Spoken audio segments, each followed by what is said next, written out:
నమస్తే. ఈరోజు మన స్టూడియోలో ప్రముఖ ఆధ్యాత్మికవేత్త ఆస్ట్రో న్యూమరాలజిస్ట్ సిస్టా జయశంకర్ గారు ఉన్నారు.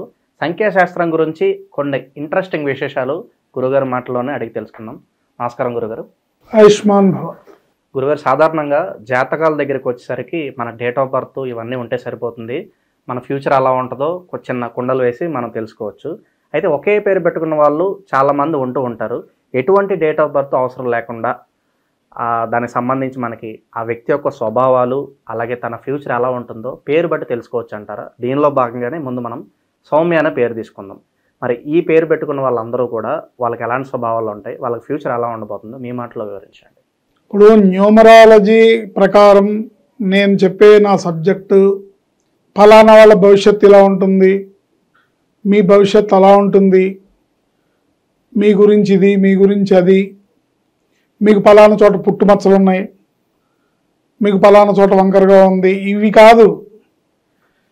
ఏ ఒక్క వ్యక్తి కూడా పేరులో ఉన్న రాంగ్ నంబర్ వల్ల డ్యామేజ్ అవ్వకూడదు.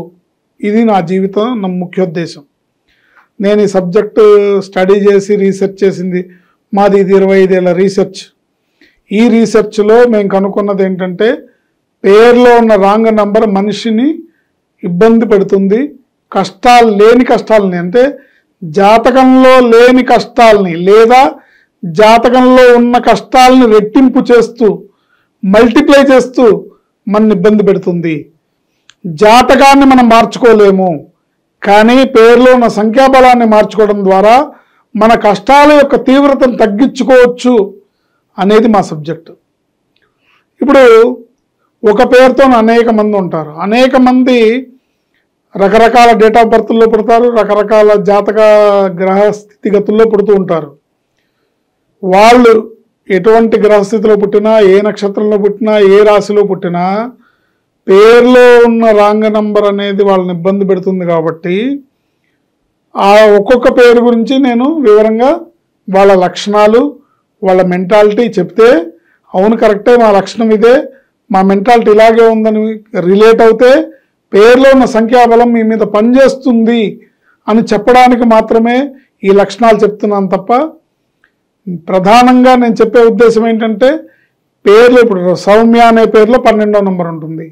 ఈ 12వ నెంబరు ఆ అమ్మాయికి జీవితంలో ఫ్యామిలీ లైఫ్లో ఇబ్బంది తీసుకొస్తుంది, పిల్లలు పుట్టే విషయంలో ఇబ్బందులు తీసుకొస్తుంది, ఆరోగ్యం విషయంలో ఇబ్బంది తీసుకొస్తుంది, మాతృత్వాన్ని పొందే విషయంలో ఇర్రెగ్యులర్ పీరియడ్స్ని, దీన్ని హార్మోనల్ ఇంబ్యాలెన్స్ని తీసుకొస్తుంది. ఇలాంటివి ఇవి కాకుండా కుటుంబంలో కలహాలని, మానసిక వ్యధని, అన్ని రకాలుగా తనకి బాధను మిగులుస్తుంది. ఇవి నేను డైరెక్ట్గా చెప్తే అర్థం కాదు, జాతకం కాకుండా పేరుని బట్టారు. పేరుని బట్టి అందుకే నేను లక్షణాలు చెప్తున్నా, ఎందుకంటే ఈ లక్షణాలు మీకు అర్థం అవుతే ఈ నెంబర్ మన మీద పనిచేస్తున్న విషయం మీకు అర్థమవుతుంది. ఈ సౌమ్య అని పేరు పెట్టుకున్న వాళ్ళు చాలా సాఫ్ట్గా కనిపిస్తారు, కానీ వీళ్ళకున్న మొండితనం ఎవరికి ఉండదు. పైకి చాలా సాఫ్ట్గా కనిపిస్తారు, ఖచ్చితంగా వాళ్ళు అనుకుందే చేస్తారు, హార్డ్ వర్క్ చేయడానికి ఇష్టపడతారు, లీడర్గా లీడ్ చేయడానికి ఇష్టపడతారు. ఈ పని నా వల్ల కాదు అని వాళ్ళ నోటితో చెప్పడానికి ఇష్టపడరు. బయట వాళ్ళకి ఈ అమ్మాయి చాలా మంచిది, మహాలక్ష్మి లాంటి పిల్ల, చాలా సౌమ్యరాలు, ఇలాంటి అమ్మాయి మన ఇంట్లో ఉంటే బాగుంటుంది అని అనుకుంటారు. కానీ అసలు రూపం ఇంట్లో ఉన్న వాళ్ళకే తెలుస్తుంది. ఇంట్లో వాళ్ళు ఈ అమ్మాయిని కోపిష్టి, పంతం, మొండితనం ఎక్కువ, గయ్యాలి, గడుసు పిల్ల, అమ్మో రాక్షసి, దీంతో మనం వేలకపోతున్నాము అని అనుకుంటారు. ఇంట్లో వాళ్ళకే తెలుస్తుంది ఆ అమ్మాయి అసలు రూపం. ఒక సౌమ్యని ఇంట్లో వాళ్ళు గయ్యాలి అంటారు, ఇంకో సౌమ్యని ఇంట్లో వాళ్ళు రాక్షసి అంటారు. ఇంకో సౌమ్యని ఈ పిల్ల ఏది బయటికి చెప్పదు, అన్నీ మనసులోనే దాచుకుంటుంది, మనసులో ఏముందో మనకి చెప్పదు, మనకి తెలీదు, మనల్ని ఏడిపించుకు తింటుంది ఈ పిల్ల అని బాధపడతారు. ఏది ఏమైనా ఈ సౌమ్య అనే పేరు ఉన్న వాళ్ళు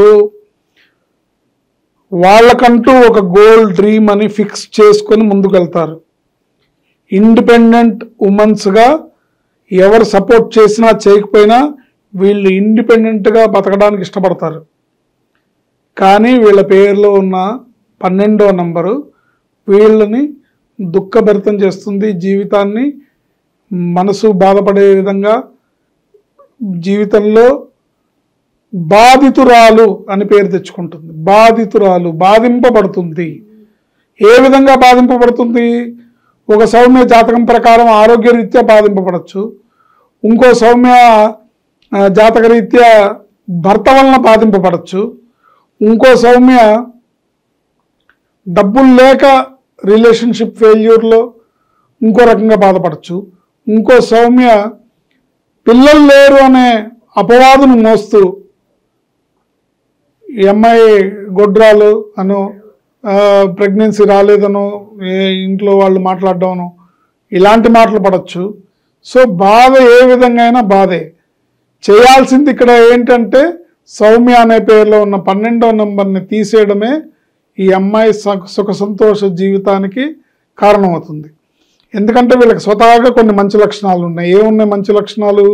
అనుకుందే చేస్తారు, లీడర్షిప్ క్వాలిటీస్ ఉన్నాయి, ఇండిపెండెంట్గా బతకాలని చూస్తారు, ఇండిపెండెంట్గా ఎదగాలని చూస్తారు, ఎవరి మీద డిపెండ్ అవ్వరు, తనకంటూ ఒక గోల్ ఉంటుంది, తన జీవితాన్ని తను ప్లాన్ చేసుకునే కెపాసిటీ ఉంటుంది. ఇవన్నీ ప్లస్ పాయింట్స్. పేరులో ఈ 12వ నంబర్ లేకుండా ఉంటే ఏ సౌమ్య జీవితమైనా చాలా సౌమ్యంగా ఆనందంగా సాగుతుంది. అదృష్టవంతమైన జీవితాన్ని ఏ సౌమ్యైనా పొందగలుగుతుంది. చాలా బాగా వివరించారు గురుగారు. సో చూశారు కదా, సౌమ్య అనే పేరు పెట్టుకున్న వాళ్ళందరూ కూడా వాళ్ళ స్వభావాలు ఎలా ఉంటాయి, వాళ్ళకి జీవితంలో ఎలాంటి పరిస్థితులు జరుగుతాయి గురుగారు చెప్పడం జరిగింది. ఇన్ కేస్ మీరు కూడా రిలేట్ అయిన ఉంటే, అవును మాకు కూడా ఎలా జరుగుతుందని మీరు ఫీల్ అయినట్లుంటే కింద తప్పకుండా కామెంట్ రూపంలో తెలియజేయండి. సో మరిన్ని వీడియోస్తో మళ్ళీ కలుద్దాం. నమస్కారం.